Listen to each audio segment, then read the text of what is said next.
Hello dear students, welcome on Vision Nursing classes.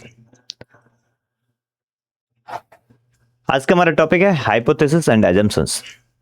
Hypothesis and assumptions.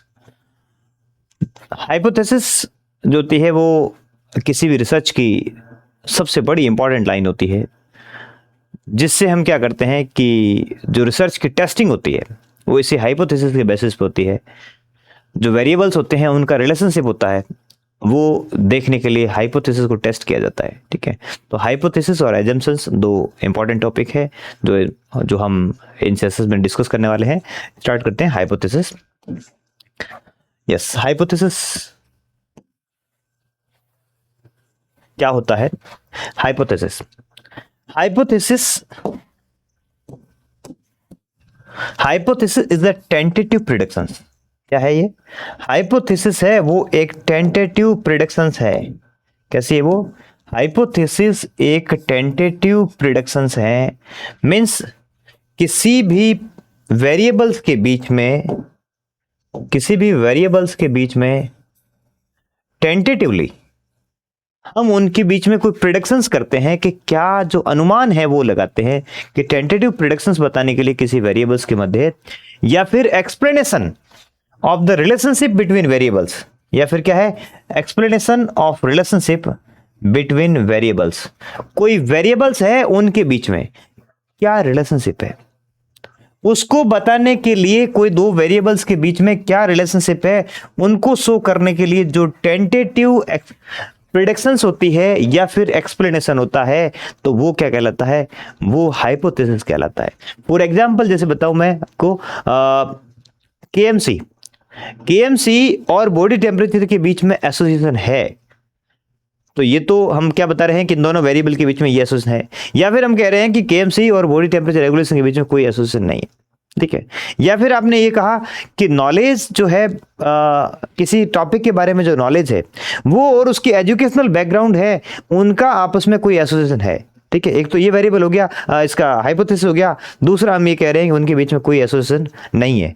Association है या association नहीं है, इस टर्म को बताने के लिए प्रेडिक्शंस जो हम करते हैं कि हम इस रिसर्च कर रहे हैं और रिसर्च के एंड में जाके देखेंगे कि इन दोनों के बीच में कोई संबंध है या नहीं है, कोई रिलेशनशिप है या नहीं है।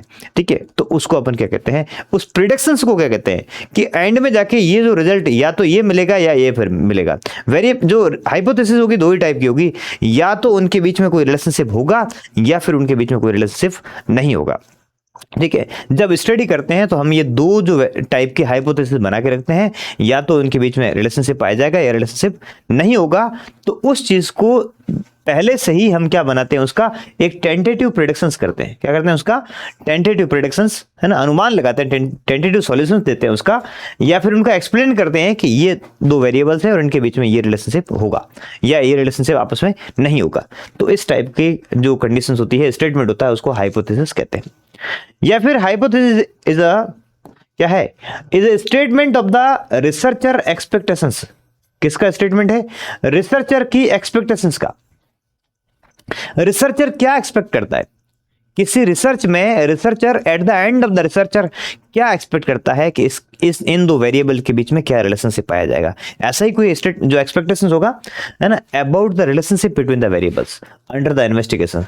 जो वेरिएबल आप जिनको इन्वेस्टिगेट कर रहे हो, इनका at the end of the research इसके बीच में क्या रिलेशनशिप आप एक्सपेक्ट कर रहे हो, तो वो जो है क्या कहलाता है? वो हाइपोथेसिस कहलाता है। क्लियर है? एक टेंटेटिव सॉल्यूशंस, टेंटेटिव आपका एक्सपेक्टेशंस, टेंटेटिव प्रेडिक्शंस, या वेरिएबल के बीच में रिलेशनशिप का जो एक्सप्लेनेशन है कि क्या होने वाला है at the end of the study. ठीक है, उसको जो हम एक स्टेटमेंट फॉर्म करके जो देते हैं वो क्या कहलाता है? हाइपोथेसिस कहलाता है। ठीक है, हाइपोथेसिस बनाने का क्या इंपॉर्टेंस है? अगर आप हाइपोथेसिस बनाते हो तो उससे क्या फायदा है? हाइपोथेसिस जब बनती है तो हाइपोथेसिस क्या होता है? ये एक क्या है, powerful tool for advancement of knowledge है। क्या है ये? पावरफुल टूल है ना। क्या है? Powerful tool for knowledge advancement. किसके लिए? Knowledge advancement. अगर आपको किसी टॉपिक के संदर्भ में नॉलेज प्राप्त करना है, ठीक है, तो उससे सबसे पहले उसके लिए रिगार्डिंग आपको कोई हाइपोथेसिस तो बनानी पड़ेगी। हाइपोथेसिस बनाओगे, उसको टेस्ट करोगे, तभी तो क्या होगा, नॉलेज जो होगा उस टॉपिक के बारे में आप नॉलेज पता कर पाओगे। अगर आप पहले से कोई विचार रखोगे ही नहीं तो फिर उसको क्या कैसे पता करोगे। अगर हम किसी चीज़ के बारे में सोचते हैं कि कोई चीज़ है वो कितनी यूज़फुल है, या फिर कोई प्रैक्टिस ट्रेडिशनल प्रैक्टिस है, तो उनको हम ये पहले से हम डिसाइड करते हैं, उसमें कुछ बनाएंगे स्टेटमेंट कि या तो ये यूज़फुल होगी या फिर ये यूज़फुल नहीं होगी। कुछ तो हमारे दिमाग में एक सवाल आएगा ना कि क्यों प्रैक्टिस कर रहे हैं, या तो यूज़फुल होगी या यूज़फुल नहीं होगी, तब हम उसको आगे चलेंगे ना। तो वेरिएबल्स के बीच में कोई रिलेशनशिप है वो हम पहले से डिसाइड करते हैं कि या तो ये रिलेशनशिप होगा या नहीं होगा, फिर उसको बाद में हम टेस्ट करते हैं। टेस्ट करने पता लगता है कि ये रिलेशनशिप था या नहीं था। जो था या नहीं था, इस टाइप का नॉलेज भी, उस चीज टॉपिक के बारे में आपको नॉलेज एनहांस करना था, नॉलेज एडवांस करना था, तो उसके लिए हाइपोथेसिस टेस्टिंग ही एक पावरफुल टूल होता है। ठीक है, दूसरा, ये रिसर्च को क्या देता है, ऑब्जेक्टिविटी प्रोवाइड करता है। क्या करता है ना, ये ऑब्जेक्टिविटी देता है। क्या देता है, ऑब्जेक्टिविटी, है ना। सब्जेक्टिविटी का मीन होता है कि हर एक व्यक्ति का परसेप्शन या फिर व्यक्ति का जो मत होता है वो अलग अलग होता है। ऑब्जेक्टिविटी का मीन होता है कि आप अपने हिसाब से उस चीज़ को बदल नहीं सकते। जैसे ऑब्जेक्टिव क्वेश्चन होते हैं ना, उसका जो आंसर जो होता है वही रहेगा। अगर बी आंसर है तो बी रहेगा, चाहे उसका एग्जामिनर कोई भी हो। ठीक है, लेकिन सब्जेक्टिविटी में क्या होता है कि आपने आंसर लिखा है तो एग्जामिनर पे बहुत कुछ डिपेंड करता है कि 5 में से वो 4 दे या 3 दे या 2 दे या 5 में से 5 दे। ठीक है, तो कितने मार्क्स देता है उस पर डिपेंड करता है। तो ठीक ऐसे ही हाइपोथेसिस होती है ना, वो आपकी रिसर्च को ऑब्जेक्टिविटी प्रोवाइड कर देती है। मीन्स टेस्ट करना था वेरिएबल टेस्ट के बाद में रिजल्ट आया कि इन दोनों के बीच में कोई रिलेशनशिप नहीं था। ठीक है, तो नहीं था तो मीन्स नहीं था। अब आप उसमें कोई और व्याख्या नहीं कर सकते, कोई और एक्सप्लेनेशन नहीं दे सकते। तो ये आपकी टेस्ट रिसर्च को ऑब्जेक्टिविटी प्रोवाइड करता है। ये इसका इंपॉर्टेंस है, महत्व है किसका, हाइपोथेसिस का। जो हाइपोथेसिस है वो क्या करती है, रिसर्च को डायरेक्शन देती है। क्या प्रोवाइड करती है, डायरेक्शन देती है। डायरेक्शन क्या करती है, प्रोवाइड डायरेक्शन। ये रिसर्च को डायरेक्शन देती है। क्या देती है, it provide the direction to research. अगर हाइपोथेसिस बनी है तो आप उस हाइपोथेसिस को टेस्ट करने के लिए रिसर्च करेंगे। ठीक है, उसी दिशा में उसके लिए जो आवश्यक स्टेप है ना, कि इसके लिए ये वेरिएबल्स है, उन वेरिएबल को दो रिलेशनशिप देखना है, तो उन वेरिएबल के रिगार्डिंग आप क्या करेंगे, डेटा कलेक्शन करेंगे और फिर उन डेटा को टेस्ट करेंगे। ठीक है, उसकी हाइपोथेसिस को आप टेस्ट करेंगे, उसका एनालिसिस करके टेस्ट करेंगे। ठीक है, तो उस रिसर्च को डायरेक्शन देने के लिए कि ये स्टेप्स मुझे करने पड़ेंगे, तो वो हाइपोथेसिस से आपको मिल जाते हैं। तो हाइपोथेसिस का ये एक और बेनिफिट है या इंपॉर्टेंस है कि ये क्या होती है, आपकी स्टडी को, आपकी रिसर्च को डायरेक्शन प्रोवाइड करती है। ठीक है, ये आपकी स्टडी को स्पेसिफिक गोल प्रोवाइड करती है। क्या करती है, ये provide clear and specific goal. क्या करती है, क्लियर एंड स्पेसिफिक गोल। ये स्टडी को क्लियर और स्पेसिफिक गोल्स दे देती है। क्या करना है स्टडी में, क्या करना है, मीन्स टेस्ट वेरिएबल्स है, इन दो वेरिएबल्स में ये टेस्टिंग हमें देखनी है।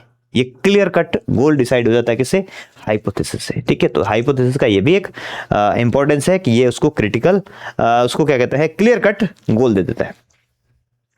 हाइपोथेसिस जो टेस्टिंग होती है वो क्या करती है, आपकी थ्योरी और प्रैक्टिस को लिंक करने का एक माध्यम है, मीडियम है। ठीक है, मींस थ्योरी में कुछ प्रैक्टिसेस और चल रही थी और थ्योरी में कुछ और लिखा था और प्रैक्टिस में कुछ और चल रहा है, तो वो जो गैप है ना, उस गैप को फिल करने के लिए, उन दोनों की थ्योरी और प्रैक्टिस को लिंक करने के लिए काम क्या आता है, हाइपोथेसिस होती है, वो काम आती है।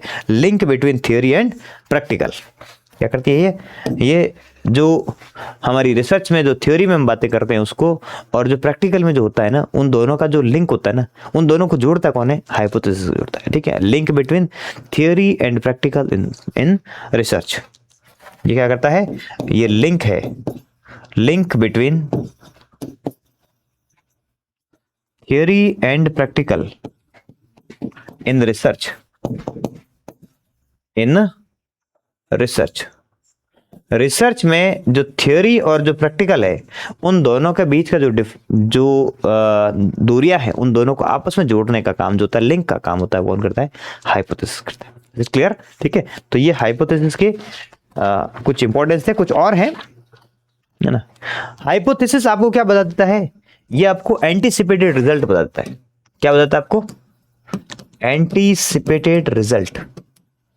हाइपोथेसिस आपको पहले से ही, हाइपोथेसिस आपको पहले से ही बता देता है कि इसका रिजल्ट एंटीसिपेटेड रिजल्ट ही होगा।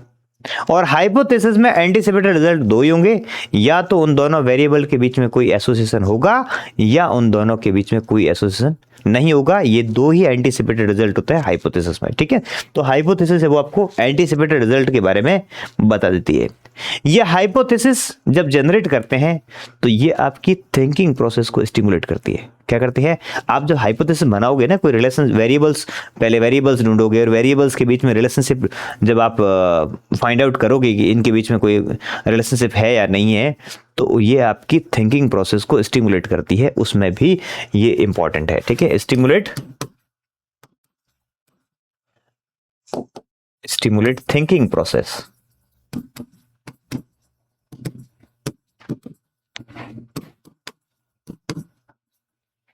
स्टिमुलेट थिंकिंग, ये रिसर्चर की थिंकिंग प्रोसेस को स्टिमुलेट करने का काम करता है हाइपोथेसिस।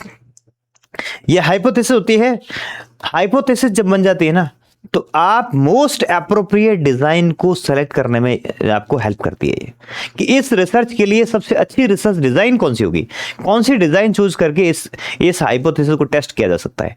तो हाइपोथेसिस बनेगी तो हाइपोथेसिस आपको रिसर्च डिजाइन चूज करने में हेल्प करेगी। किसमें यूज हेल्प करेगी, है ना, determine most appropriate research design. किसमें हेल्प करेगी, डिटरमाइन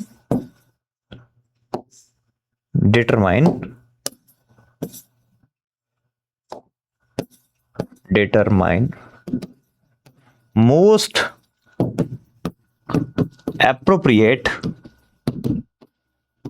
research डिजाइन। कौन सी रिसर्च डिजाइन सबसे सूटेबल होगी इस हाइपोथेसिस को टेस्ट करने के लिए, उसका सिलेक्शन करने में ये फिर यूजफुल होगी आपके लिए। आप आराम से चूज कर सकते हैं अगर आपने हाइपोथेसिस फ्रेम की है तो, ठीक है। हाइपोथेसिस फ्रेम की है तो फिर आप डिजाइन है वो चूज कर सकते हैं। ये एक तरह का फ्रेमवर्क है फॉर द ड्राइंग कंक्लूजन। सारी स्टडी का जो कंक्लूजन ड्रॉ करने के लिए एक फ्रेमवर्क है। इसी के बेस पे फिर हम आगे चलते हैं और फिर क्या करते हैं, जो स्टडी का कंक्लूजन होता है वो ड्रॉ करते हैं, ठीक है। तो ये फ्रेमवर्क है फॉर द ड्राइंग कंक्लूजन। ये क्या है, framework for drawing conclusion. Means study का जो सारांश है वो आपको इसी हाइपोथेसिस से मिलता है, ठीक है। तो जो हाइपोथेसिस होती है वही हमें क्या बताती है, हाइपोथेसिस अल्टीमेटली होता क्या है, एक टेंटेटिव एक्सपेक्टेशंस होते हैं, टेंटेटिव प्रेडिक्शंस होते हैं, या टेंटेटिव सॉल्यूशन होता है, या टेंटेटिव जो एक वेरिएबल्स के बीच में रिलेशनशिप होता है वो बताया जाता है, ठीक है। टेंटेटिव, ठीक है, क्या होगा आगे, ठीक है। तो वो जो होता है किस किस चीज में हेल्प करता है, तो आपने जैसे देखा कि इसमें ये नॉलेज एडवांसमेंट का एक इंपॉर्टेंट टूल है। ये आपकी स्टडी को ऑब्जेक्टिविटी देता है, ये आपकी स्टडी को डायरेक्शन प्रोवाइड करता है, ये क्लियर और स्पेसिफिक गोल प्रोवाइड कर देता है, ये थ्योरी और प्रैक्टिकल रिसर्च में लिंक प्रोवाइड कर देता है, ये आपकी एंटीसिपेटेड रिजल्ट को बताता है, ये रिसर्चर की जो थिंकिंग प्रोसेस है उसको स्टिमुलेट करता है, ये आपकी जो मोस्ट एप्रोप्रिएट डिजाइन कौन सी है उसको चूज करने में हेल्प कर देता है, ठीक है। और ये आपकी कंक्लूजन ड्रॉ करने का एक फ्रेमवर्क होता है वो प्रोवाइड कर देता है। ये इसकी इंपॉर्टेंस है हाइपोथेसिस के, ठीक है। हाइपोथेसिस की कुछ कैरेक्टरिस्टिक्स हैं, उसकी बात करते हैं। हाइपोथेसिस की कुछ कैरेक्टरिस्टिक्स है, इसके कुछ लक्षण है कि हाइपोथेसिस कैसी होती है। हाइपोथेसिस की पहला कैरेक्टरिस्टिक ये है कि उसकी कंसेप्चुअल क्लैरिटी होती है। क्या होती है वो कंसेप्चुअली जो होती है, बिल्कुल इसमें क्लियरली डिफाइंड कंसेप्ट होता है। इसका मतलब क्या होता है, क्लियर डिफाइंड कंसेप्ट। ये क्लियरली डिफाइंड होती है।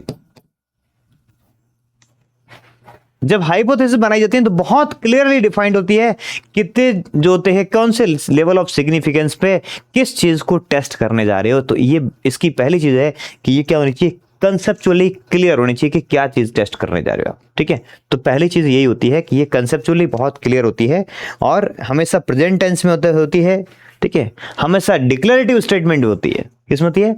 डिक्लेरेटिव सेंटेंस में होती है। कभी इंटरोगेटिव नहीं होती, एक्सक्लेमेटरी नहीं होती दूसरी, है ना। डिक्लेरेटिव स्टेटमेंट होता है इसका, प्रेजेंट टेंस में अंदर होता है और एकदम क्लियरली डिफाइंड होता है, कंसेप्ट होता है क्या टेस्ट करने जा रहे हो और किन वेरिएबल के बीच में टेस्ट करने जा रहे हो, ठीक है। तो इसकी पहली चीज ये होती है। दूसरा क्या होता है, ये हम एम्पेरिकल एविडेंस होती है ना, एम्पेरिकल रेफरेंस होता है। एम्पेरिकल रेफरेंस का होता है कि ये क्या करता है, टेस्ट द एविडेंस, ये एविडेंस को टेस्ट करता है, मोरल जजमेंट नहीं होता है। क्या करता है? Test the evidence. इसका मीन क्या होता है? टेस्ट द एविडेंस, ये एविडेंस को टेस्ट करता है। हाइपोथेसिस होती है वो एविडेंस को टेस्ट करती है, कभी भी मोरल जजमेंट में नहीं होती है, हाँ ऐसा ही होगा, ऐसा नहीं होता है। इसमें जो एविडेंस होता है उसको टेस्ट किया जाता है, ठीक है। इसमें ऑब्जेक्टिविटी होती है, मींस फ्री फ्रॉम बायसनेस, कहीं कोई बायसनेस नहीं होती है, ये बिल्कुल ऑब्जेक्टिव होता है। डेटा जो कलेक्शन होता है वो ऑब्जेक्टिव होता है, बाद में रिसर्चर के बायस से फ्री होता है, free from bias, free from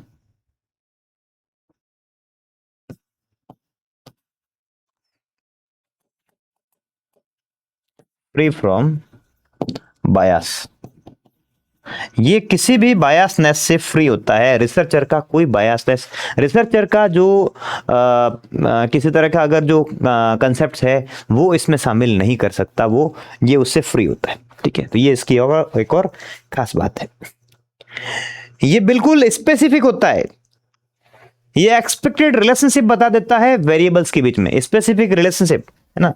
ये स्पेसिफिक होता है, क्या होता है? स्पेसिफिक, है ना। Relation between variable, relation between variable, कि वेरिएबल्स के बीच में क्या रिलेशन है, रिलेशन बिटवीन वेरिएबल्स, ये स्पेसिफाई कर देता है कि इन दो वेरिएबल के बीच में क्या रिलेशन है, उसको क्लियर कट स्पेसिफाई कर देता है। ये इसकी स्पेसिफिक होनी चाहिए, किसकी? हाइपोथेसिस की। तो हाइपोथेसिस तो वेरिएबल के बीच में क्या रिलेशन है उसको स्पेसिफाई कर देता है। ये रिसर्च प्रॉब्लम की रिलेवेंट होता है ना, रिलेवेंट होता है किसके? Relevant to research problem. जो रिसर्च प्रॉब्लम है उसके रिलेवेंट होगा ये,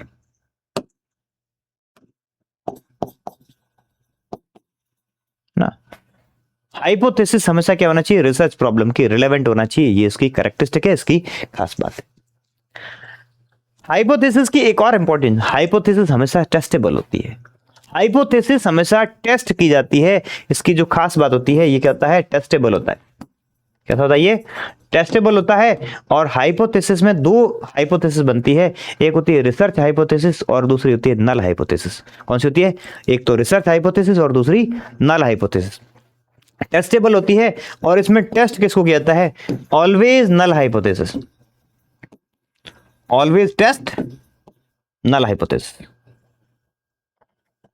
always test null hypothesis. Null hypothesis को एच नोट से इंडिकेट करते हैं। कैसे करते हैं? एच नोट से या एच जीरो से इंडिकेट करते हैं। हमेशा नल हाइपोथेसिस को टेस्ट किया जाता है, ठीक है। रिसर्च हाइपोथेसिस ये कहती है कि इन दो वेरिएबल के बीच में रिलेशनशिप है। नल हाइपोथेसिस कहती है कि इन दो वेरिएबल के बीच में रिलेशनशिप नहीं है, ठीक है।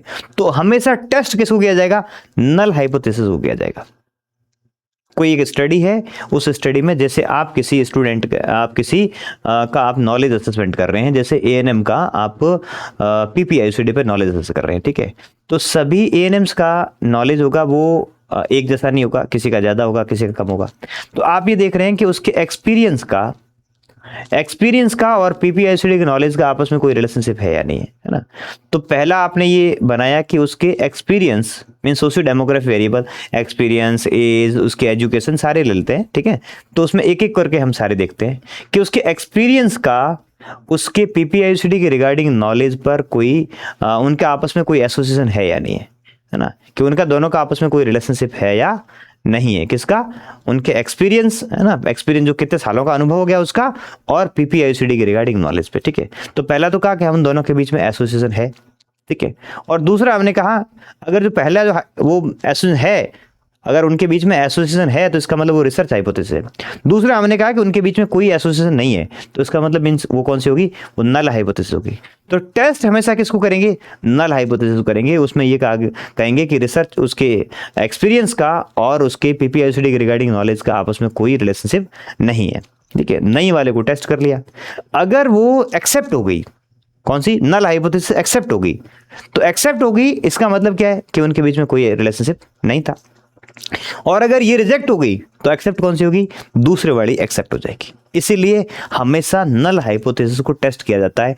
वो एक्सेप्ट हो गई तो जो था टर्म वही मान लिया जाएगा, वो अगर रिजेक्ट हो गई तो इसका मतलब कौन सी मान लेगी, दूसरे वाली थी वो एक्सेप्ट हो जाएगी। ठीक है, क्लियर है। तो हमेशा नल हाइपोथेसिस को टेस्ट किया जाता है। तो ये इसके कैरेक्टरिस्टिक है। कंसेप्चुअल क्लैरिटी होती है, empirical reference means empirical evidence को टेस्ट करते हैं, ये ऑब्जेक्टिविटी होती है, प्रोवाइड करती है, ये स्पेसिफिसिटी प्रोवाइड करती है, रिसर्च प्रॉब्लम की रिलेवेंट होती है, ये ऑलवेज टेस्टेबल होती है।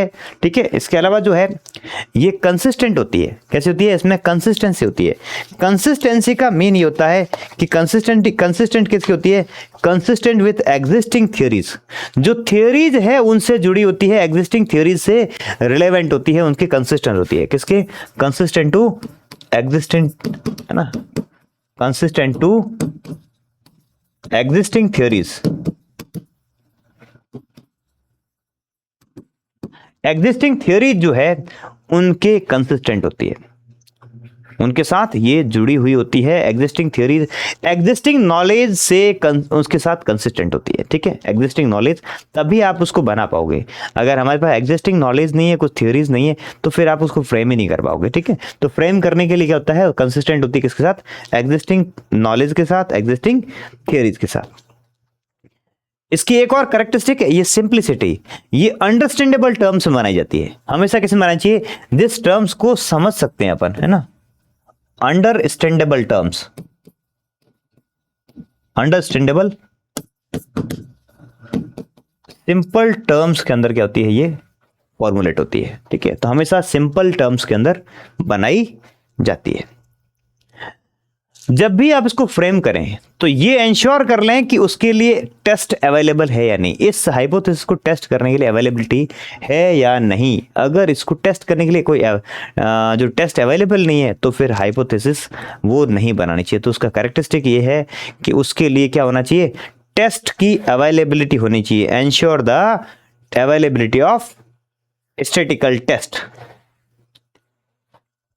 एंश्योर क्या करना है, ensure availability of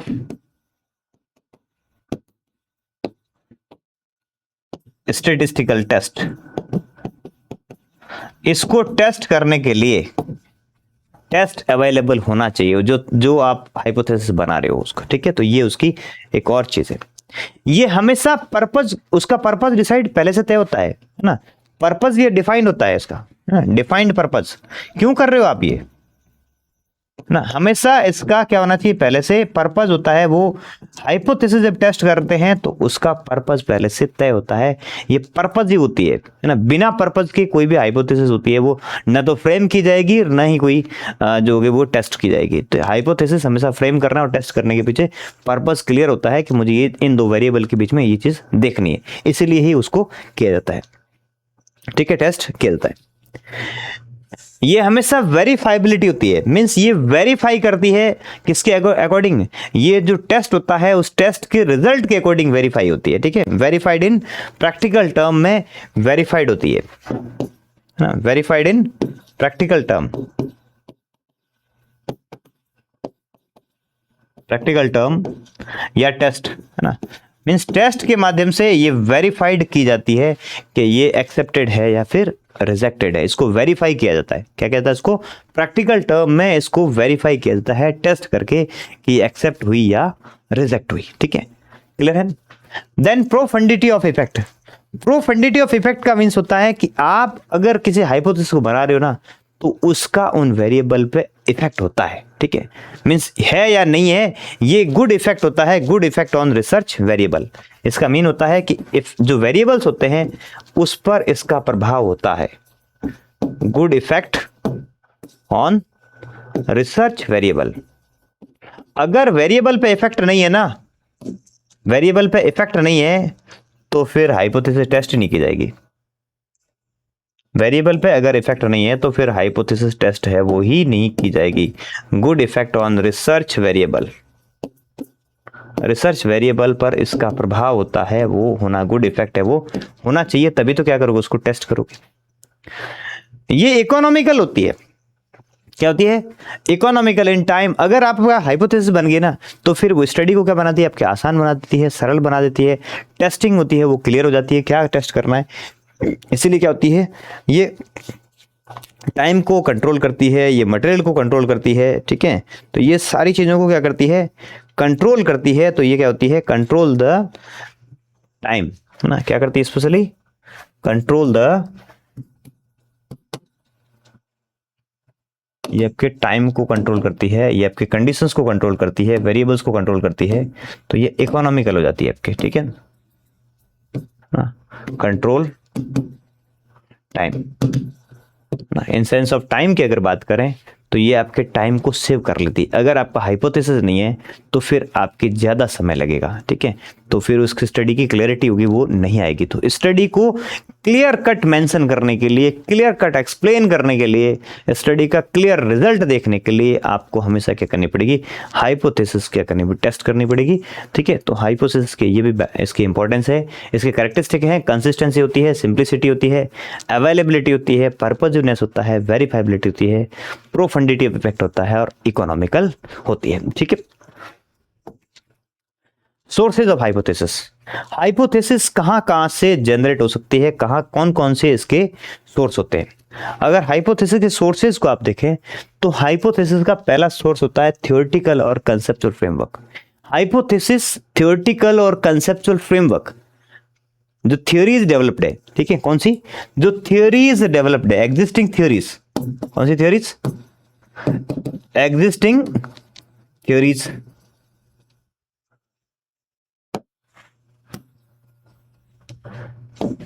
existing theories,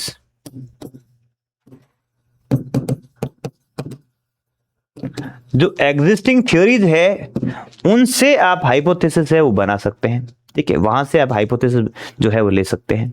या फिर जो एग्जिस्टिंग थ्योरीज थी उनको मॉडिफाइड करके कंसेप्चुअल फ्रेमवर्क बनाए गए, उसी थ्योरीज को मॉडिफाइड करके क्या बनाए गए, उस स्टडी के हिसाब से उस थ्योरी को मॉडिफाई करके हमने क्या बनाया, उसका कंसेप्चुअल फ्रेमवर्क बनाया, ठीक है। उस पर्टिकुलर स्टडी के अंदर वो थ्योरी कैसे फिट बैठती है, एग्जैक्ट जो किसी के द्वारा दी गई थी वो तो थियोरेटिकल फ्रेमवर्क था, ठीक है, उसको हमने मॉडिफाई करके हमारी स्टडी के अकॉर्डिंग जो सेट किया तो वो कौन सा हो गया, कंसेप्चुअल फ्रेम हो गया।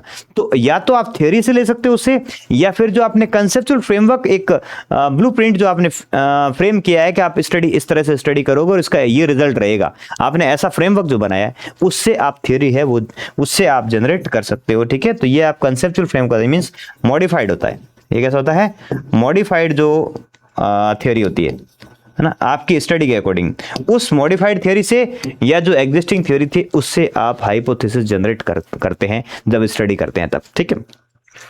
देन प्रीवियस रिसर्च फाइंडिंग्स, पहले कोई रिसर्च किया गया है ना, प्रीवियस रिसर्च जो है उसकी कुछ रिसर्च किया गया और उसकी कुछ रिकमेंडेशंस मिली, क्या मिली आपको, रिकमेंडेशंस, उस रिसर्च की रिकमेंडेशंस मिल गई,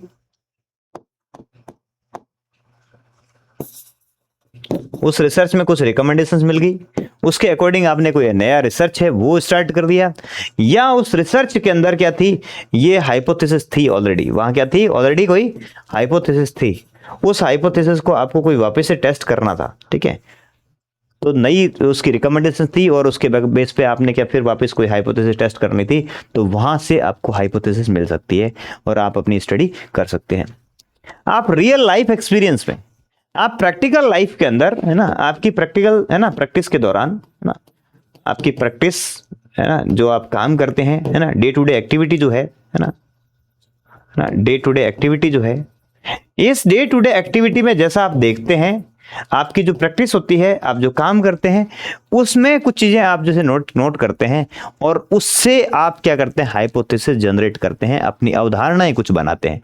तो वो कौन सी होती है, वो आपकी रियल लाइफ एक्सपीरियंस से मिलने वाली सोर्सेज एक तरह का, आपको वहां से भी आपको हाइपोथेसिस जनरेट, आपको एक आइडिया होता है, क्लू मिलता है कि ये चीज है वो इफेक्ट करती है। ठीक है ना, जैसे कि आप देखते हैं कि जैसे जैसे आपकी एक्सपीरियंस बढ़ता है वैसे वैसे आपका किसी टॉपिक के बारे में जो ज्ञान होता है वो बढ़ता जाता है। ठीक है, तो आपने रियल लाइफ में ऐसा फील किया है, ऐसा महसूस किया है। ठीक है, तो वो, या फिर आपका जैसे ये सोशल मीडिया एडिक्शन है, आपने देखा कि सोशल मीडिया एडिक्शन है वो आपके जो होता है एग्जाम स्कोर को प्रभावित करता है। मीन्स इन दोनों के बीच में कोई रिलेशनशिप है, आपने ये देखा है। ठीक है, तो ये आपका रियल लाइफ में आपने प्रैक्टिकली आपने कुछ फील किया है, देखा है, डे टू डे एक्टिविटी में आपने देखा है।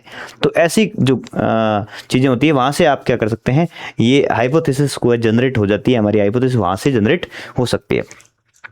आप आपके एकेडमिक लिटरेचर, आपकी एकेडमिक लिटरेचर में आपकी कुछ बुक्स थी, है ना, कुछ जर्नल्स थी, है ना, बुक्स थी या कोई जर्नल्स थी, इनसे आप, है ना, वहां पर पत्र पत्रिकाएं थी, उनसे आपने एकेडमिक लेवल पे वहां पर आपने पढ़ा, अपनी एजुकेशन में पढ़ा, और वहां से भी आपकी कुछ हाइपोथेसिस थी, वहां से अपन सीखते हैं और उनसे हाइपोथेसिस जनरेट करना सीख पाते हैं। तो ये मेजर सोर्सेज हैं जहां से आप क्या करते हैं, हाइपोथेसिस होती है वो आपकी आपको मिल जाती है थियोरेटिकल और कंसेप्चुअल फ्रेमवर्क से, प्रीवियस रिसर्च फाइंडिंग से, रियल लाइफ के एक्सपीरियंस से और एकेडमिक लिटरेचर से आपको हाइपोथेसिस मिल जाती है।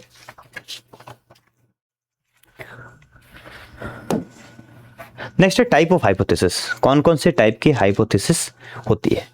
ठीक है, हाइपोथेसिस की अगर टाइप की बात करें तो हाइपोथेसिस होता है मेनली कौन से टाइप का होता है, हाइपोथेसिस मेनली जो होता है वो जो दो टाइप का होता है। एक तो हम जनरल, वैसे तीन टाइप से देखते हैं हाइपोथेसिस को, है ना। एक तो उसको देखते हैं उसकी कॉम्प्लेक्सिटी के बेस पे, किसके,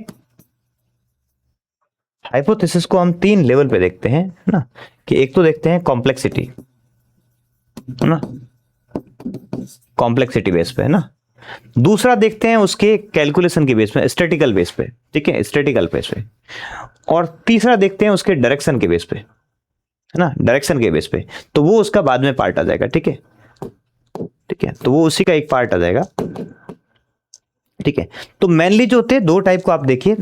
पहला जो टाइप होता है वो क्या कहलाता है, जनरल हाइपोथेसिस कहलाते हैं। कौन से होते हैं, जनरल हाइपोथेसिस। ठीक है, कौन से टाइप की, general hypothesis.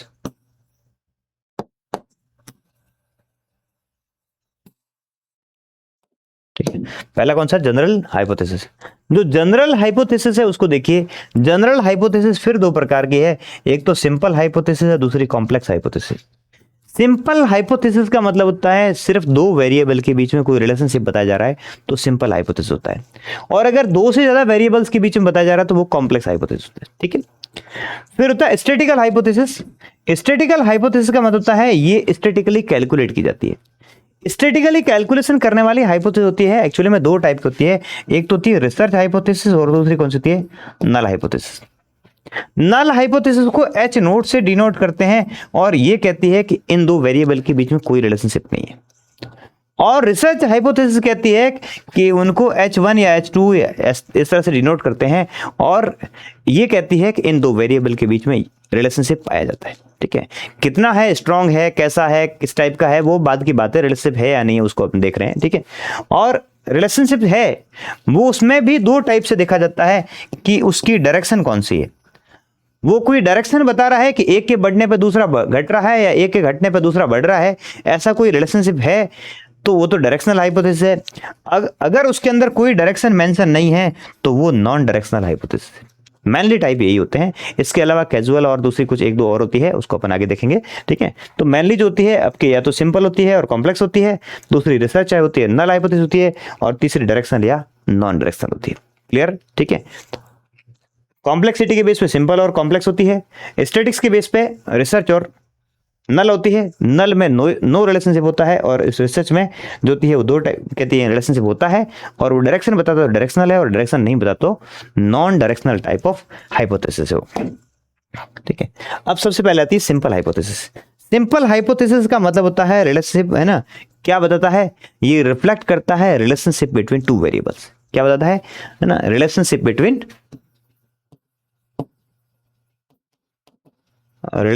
Between two variables. अगर दो वेरिएबल्स के बीच में रिलेशनशिप है तो वो क्या कहलाता है, सिंपल हाइपोथेसिस। ठीक है, फॉर एग्जांपल एज और किसी टॉपिक के बारे में, जैसे कोई नॉलेज या प्रैक्टिस देख लें, है ना, या फिर आपकी एजुकेशन बैकग्राउंड या प्रोफेशनल एजुकेशन और किसी टॉपिक के बारे में नॉलेज। ठीक है, अगर कोई आप नर्सिंग ऑफिसर पे कोई स्टडी कर रहे थे, है ना, कोई जीएनएम था, कोई बीएससी था, कोई एमएससी था, कोई पीएचडी था, ठीक है, इस टाइप की एजुकेशन थी, और एजुकेशन और उस टॉपिक का आप जो किसी टॉपिक विशेष के बारे में कोई नॉलेज देख रहे थे, ठीक है, तो आपको उन दोनों का जो अगर एसोसिएशन दो टॉपिक के बारे में है ना, उसके प्रोफेशनल स्टैंडर्ड प्रोफेशनल एजुकेशंस और प्रोफेशनल जो उसका जो लेवल है वो, और उसके उस टॉपिक दूसरा कोई टॉपिक है जिस टॉपिक के बारे में स्टडी कर रहे हो, है ना, फॉर एग्जांपल जैसे सीपीआर था ना, बीएलएस था, ठीक है, बीएलएस और उन दोनों के बीच में, या ईसीजी के बारे में था, ठीक है, तो उनका कोई अगर नॉलेज में अगर कोई रिलेशनशिप है या फिर नहीं है, इस टाइप की चीज़ अगर दो वेरिएबल के बीच में देखते हैं तो वो कौन सा हो गया आपका सिंपल हाइपोथेसिस। और अगर रिलेशनशिप क्या होता है, relationship between more than two variables, है ना, रिलेशनशिप किसके बीच में, अगर ये मोर देन टू वेरिएबल्स है, किसके बीच में, ये जो है वो मोर देन टू वेरिएबल्स है ना, मोर देन टू वेरिएबल्स। अगर रिलेशनशिप है वो दो से ज्यादा वेरिएबल्स के बीच में है तो वो क्या कहलाता है, वो कॉम्प्लेक्स हाइपोथेसिस कहलाता है। क्लियर है, दो के बीच में, है ना, बिटवीन टू वेरिएबल्स ओनली तो वो सिंपल, दो से ज्यादा कॉम्प्लेक्स। फिर था रिसर्च हाइपोथेसिस। रिसर्च हाइपोथेसिस ये कहती है कि उन दोनों वेरिएबल्स के बीच में क्या है, रिलेशनशिप पाया जाएगा। उन दोनों वेरिएबल्स के बीच में क्या पाया जाएगा, रिसर्च हाइपोथेसिस कहती है कि उन दोनों वेरिएबल्स के बीच में रिलेशनशिप पाया जाएगा, है ना। ये कहता है एग्जिस्ट द रिलेशनशिप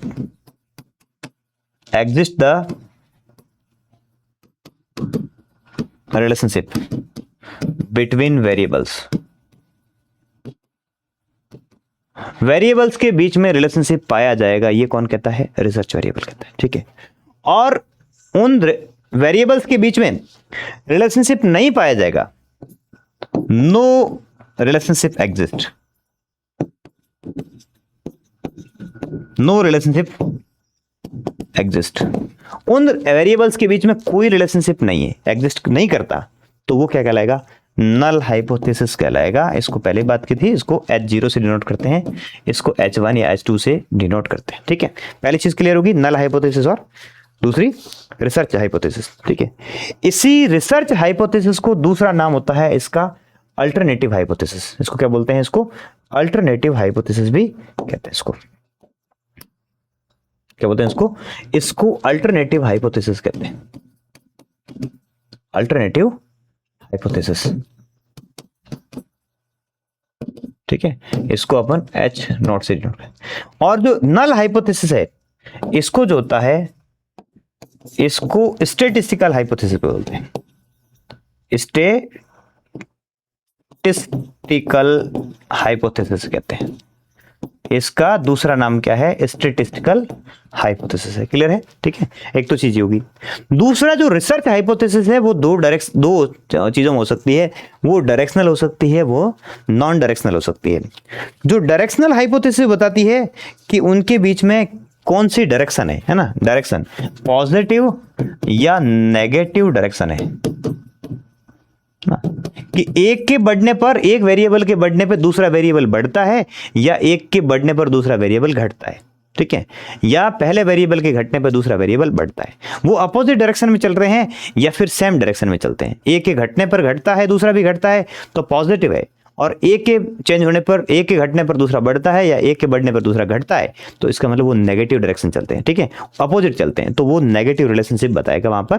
ठीक है, तो ये देखते हैं कि उनके बीच में कोई डायरेक्शन शो होती है तो वो डायरेक्शनल हाइपोथेसिस है। अगर नॉन डायरेक्शनल होती है, वो रिलेशनशिप तो बताती है, ठीक है, वो रिलेशनशिप तो शो करती है, लेकिन डू नॉट स्पेसिफाई डायरेक्शन, ये डायरेक्शन नहीं बताती। क्लियर? जब वो डायरेक्शन नहीं बताती तो वो कौन सा होगा? नॉन डायरेक्शनल टाइप का हाइपोथेसिस हो जाता है। ठीक है, एक और टाइप होता है, एक अलग और टाइप होता है जिसको बोलते हैं एसोसिएटिव, और दूसरा होता है कैजुअल। ये जो होता है वो मैनिपुलेशन के बेस्ड होता है ऑन बेसिस ऑफ ना, ऑन बेसिस ऑफ मैनिपुलेशन ना, ऑन बेसिस ऑफ मैनिपुलेशन। अगर नेचुरल सेटिंग में बिना किसी परिवर्तन के, बिना किसी मैनिपुलेशन के आप दो वेरिएबल के बीच में रिलेशनशिप देख रहे हैं, एसोसिएशन देख रहे हैं, तो वो एसोसिएटिव रिलेशनशिप होता है। कौन सा होता है? एसोसिएटिव हाइपोथेसिस होता है, relationship between variables in natural setting, है ना। ये क्या है? रिलेशनशिप बिटवीन वेरिएबल्स, ये वेरिएबल्स के बीच में रिलेशनशिप होता है। कहां है? In natural setting.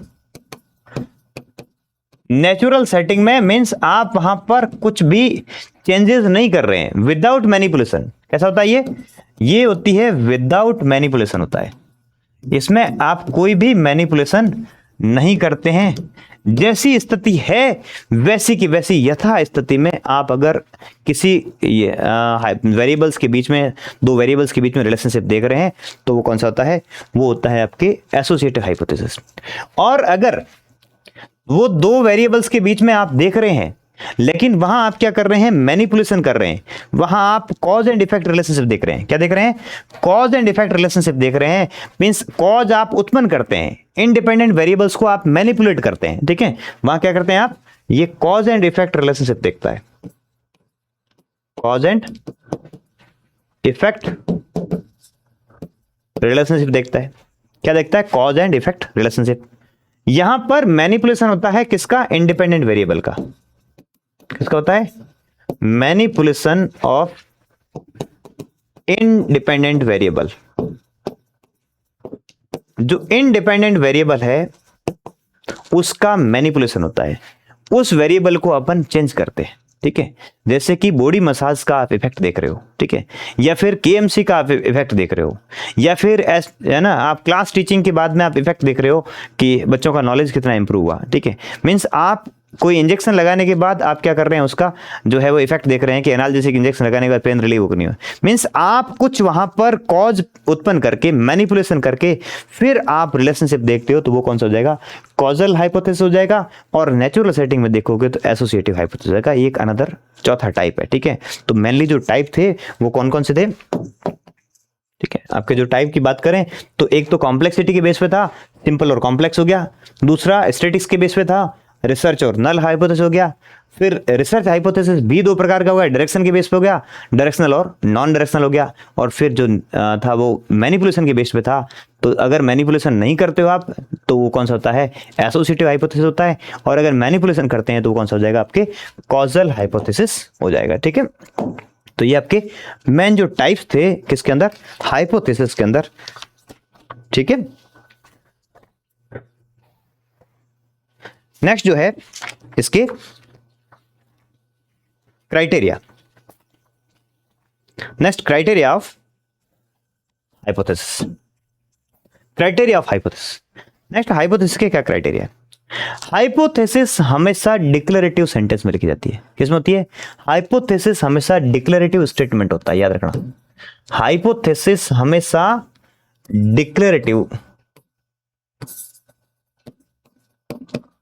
Declarative sentence होता है।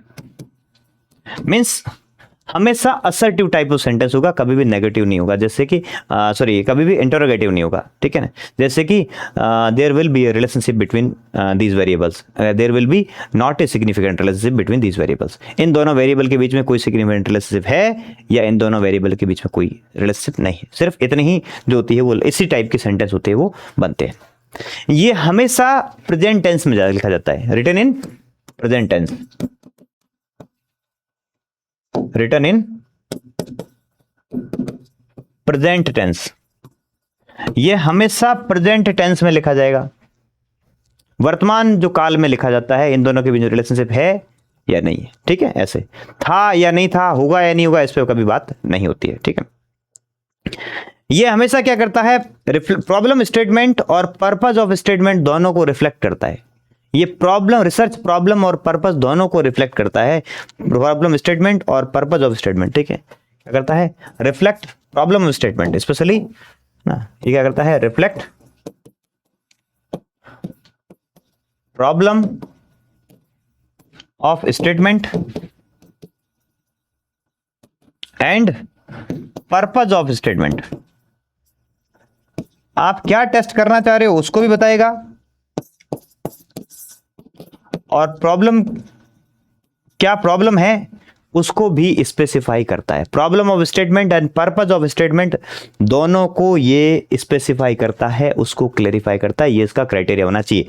मींस वो प्रेजेंट टेंस में, डिक्लेरेटिव सेंटेंस में होना चाहिए, ये प्रेजेंट टेंस में होना चाहिए, ये प्रॉब्लम स्टेटमेंट के रिलेवेंट होना चाहिए, पर्पस ऑफ स्टेटमेंट इसमें शो होना चाहिए। ये हमेशा एम्पेरिकली टेस्टेड होता है। कैसा होता है ये, एविडेंस पे टेस्टेड होता है, be empirically tested, be empirically tested. ये हमेशा टेस्टेड होना चाहिए। टेस्ट मींस जो हाइपोथेसिस है वो टेस्ट की जानी चाहिए, टेस्ट करने लायक होती है और टेस्टेड की जानी चाहिए। एक हाइपोथेसिस में, one hypothesis only reflect the single predictions. एक हाइपोथेसिस में दो प्रेडिक्शन नहीं हो सकते, चार प्रेडिक्शन नहीं हो सकते। एक हाइपोथेसिस एक ही बताएगी रिलेशनशिप है या नहीं है ना। वन हाइपोथेसिस सिंगल प्रेडिक्शन है ना, हाइपोथेसिस, एक हाइपोथेसिस से एक ही अनुमान लगेगा, सिंगल प्रेडिक्शन होगा। एक हाइपोथेसिस से आप एक ही अनुमान लगा सकते हैं, सिंगल प्रेडिक्शन से वो कर सकते हैं। एक हाइपोथेसिस से मल्टीपल प्रेडिक्शंस होती है, वो नहीं होती है। ठीक है, एंड लास्ट वन, जो नंबर ऑफ हाइपोथेसिस है वो 6 से ज्यादा नहीं होनी चाहिए एक स्टडी के अंदर। Number of hypothesis restricted to maximum 6। ठीक है, 6 और लेस। नंबर ऑफ हाइपोथेसिस जो है, नंबर ऑफ हाइपोथेसिस कितनी होनी चाहिए, 6 और लेस, 6 और लेस, इससे ज्यादा नहीं होनी चाहिए। जब आप हाइपोथेसिस फ्रेम करें तो इन क्राइटेरिया को आप फॉलो करें। डिक्लेरेटिव सेंटेंस हो, प्रेजेंट टेंस में हो, प्रॉब्लम स्टेटमेंट और पर्पस स्टेटमेंट को रिफ्लेक्ट करता हो, एम्पिरिकली टेस्टेड हो, जिसके लिए टेस्ट अवेलेबल हो। ठीक है, और एक हाइपोथेसिस में एक ही प्रेडिक्शंस हो, और उस रिसर्च में 6 से ज्यादा हाइपोथेसिस ना बने। ठीक है, मींस ना लेनी है आपको, इतना ज्यादा लेंथी भी ना करना है एक रिसर्च को जब आप लेते हो तो। ठीक है, तो ये इसके स्पेसिफिक क्राइटेरिया है हाइपोथेसिस फॉर्मुलेट करने के। ठीक है, क्लियर है। अब नेक्स्ट सेशन के अंदर इसके क्या क्या कंपोनेंट्स है उसकी बात करेंगे, कुछ इसके एग्जांपल्स देखेंगे और फिर एजम्पशंस को डिस्कस करेंगे। आज के सेशन में इतना ही। Thank you very much.